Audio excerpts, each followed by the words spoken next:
Hey everyone, it's Namira from Neowin, and today I will be doing an unboxing and first impressions video of the Infinix Note 8. Right, so this is last year's model, flagship model in fact, from the Chinese brand Infinix, which is a subsidiary of Transition Holdings. I believe that's what it's pronounced. Right, so they're basically a budget brand, so this phone costs only around $200. It's available in regions like Asia, Africa, and the Middle East. So the Infinix Note 8 is probably going to make its way to the Indian market as well, but there's no confirmed news on that front yet, so we're just going to have to wait to find out if that's for sure. This here is the global version. Alright, so let's get into it. Right, so I'm going to go ahead and open the box now. Okay, so inside we have this giant phone. It has a huge display, and for now let's put that aside. Let's look what we have inside the box. Okay, so first off we have a SIM ejector tool and some warranty stickers, registration, and so forth. You have a silicone case inside, which is nice. And you also have a plastic screen protector. So that's cool. This kind of reminds me of other Chinese brands, more specifically like Xiaomi, which gives you a transparent silicone case in the box. Right. Let's look at some of the other things that we have in here. We have an 18-watt power brick, fast charging. This is nice. Did not expect fast charging in such a cheap phone. We also have a USB-A to USB-C cable, and as an added touch, they have added some earphones in there. So these are probably not going to be any good whatsoever, but it's nice that they gave them.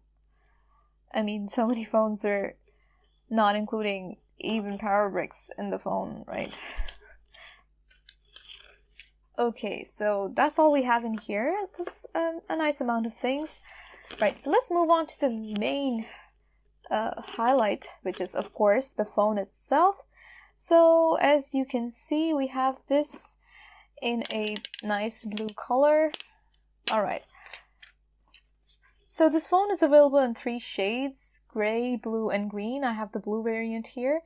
And the back, basically, I think this is plastic. But the finishing is really nice. It's this shiny metallic look with some angular lines and designs. It has a holographic finish of sorts. The colors shift in the light.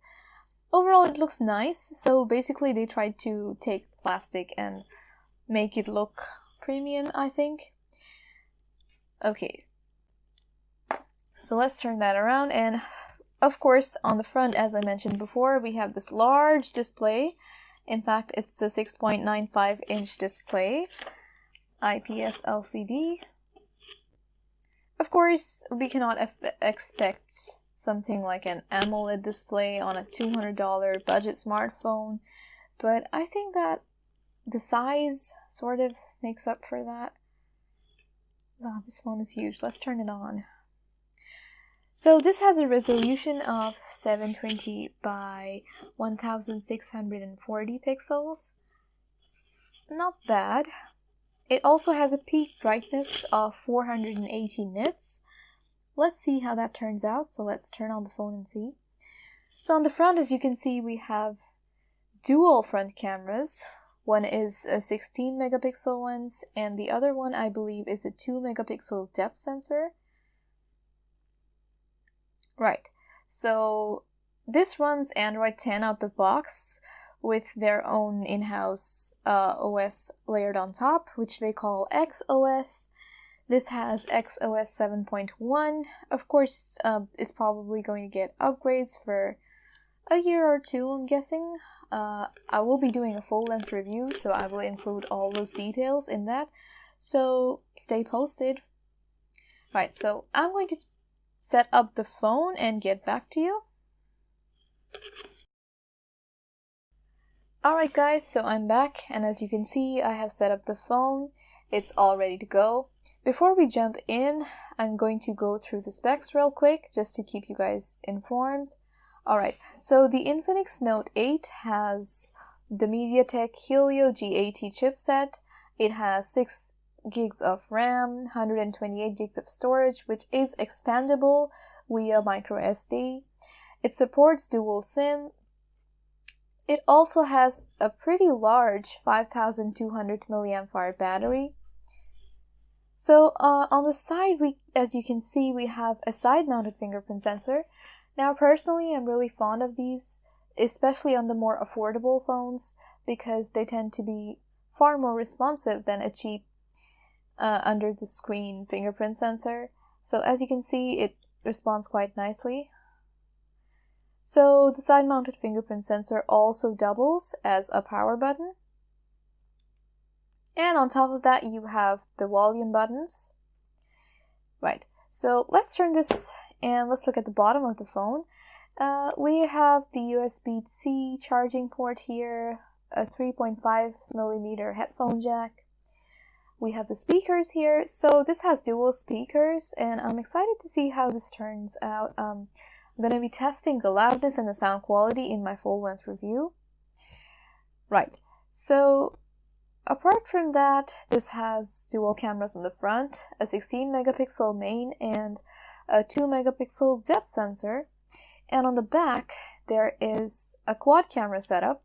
So the main camera is a pretty impressive 64-megapixel camera, and it has a depth sensor and a macro sensor, I believe, along with dual LED flashlights. So this is a pretty interesting setup. It's of course an AI quad camera, so I'm interested to see how this is going to turn out. For now, I have no opinions about the camera because, of course, I have not taken any photos, so I'm going to be speaking more on that front in the full-length review. Okay, so we can open up the camera app to look at some of the features we have, though. So, as you can see, there are a bunch of different options. You can take a short video. This also has a slow-mo option, I believe. You can, beautify your pictures, edit them. There's a mode called bokeh mode. This is essentially the portrait mode. There's also a super night mode. Right, so I'll be testing all of this out in the coming days, and let's see how this goes. Okay, another noteworthy feature is that the camera can record videos at 1080p resolution at 30 fps. Now that's not breaking any, barriers. It's not mind-blowing, but, it's okay. It's all right. Nothing unusual, nothing spectacular, but, it's decent.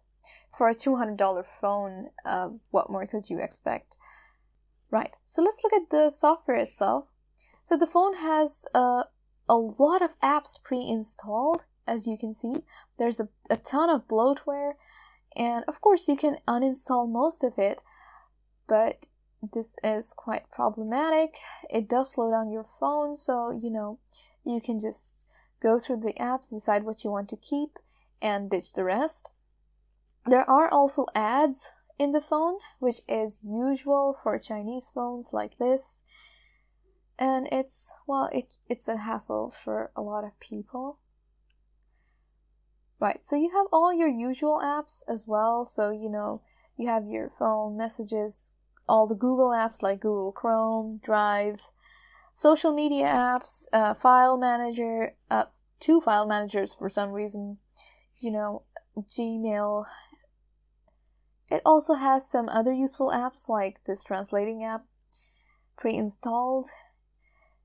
You can take notes with their own app called X-Note, I believe. Yeah, X-Note. And a bunch of other stuff. So yeah, that's it. Now, they have this thing called Power Marathon, so they have a dedicated app for it. And this is basically their way of branding their fast charging feature. Now, if you open this app, you can see the status of the battery, how much time you have left, and you can decide to boost it. So there's this option called Power Boost.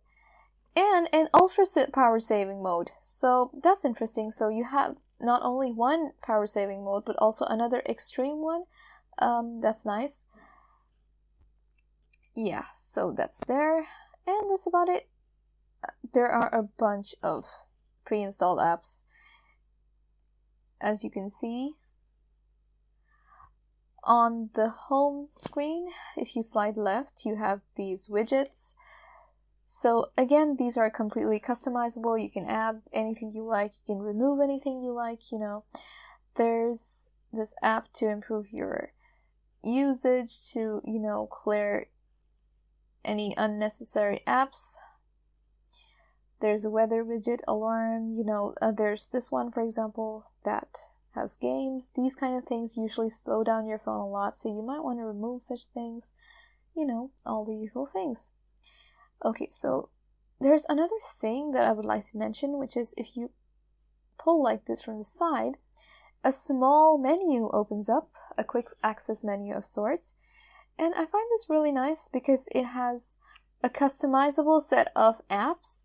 So here, you know, the preset includes the social media apps, the camera, the translating app, and options like screenshot, you know, record, and you can also scan the page, which is nice, and you can lock the screen. So for example here, and this is pretty useful. I like this option.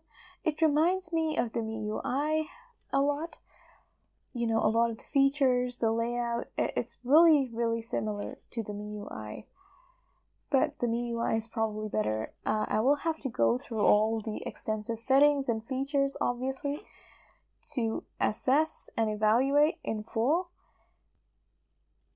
So yeah, that's pretty much it. Speaking about the display itself, I don't know if I mentioned this before or not. The colors are okay, the brightness is alright, not bad. I don't notice any kind of distortion. All the colors seem to be accurate. You know, no difference in colors throughout the screen. The screen has thin bezels, as you can see, and a wide chin, which is pretty normal for most phones nowadays. It's nice. So as you can see, all the colors are pretty nice. They look good. The brightness is something that I'm not so happy about, so the phone is not as bright as I would have liked, although I think that was to be expected. Lastly, I also want to mention that apart from the Google Play Store, this phone also has another app store, the Palm Store. So that's nice if you want to avoid the Google Play Store for some reason, you know, if you want diversity, you have the options, so it's good. And yeah, that's pretty much it. So I will be doing a full-length review, and I will be posting full evaluations and analysis about the phone, so you guys can just stay tuned for that. And that's it. I'll see you guys next time. Bye bye.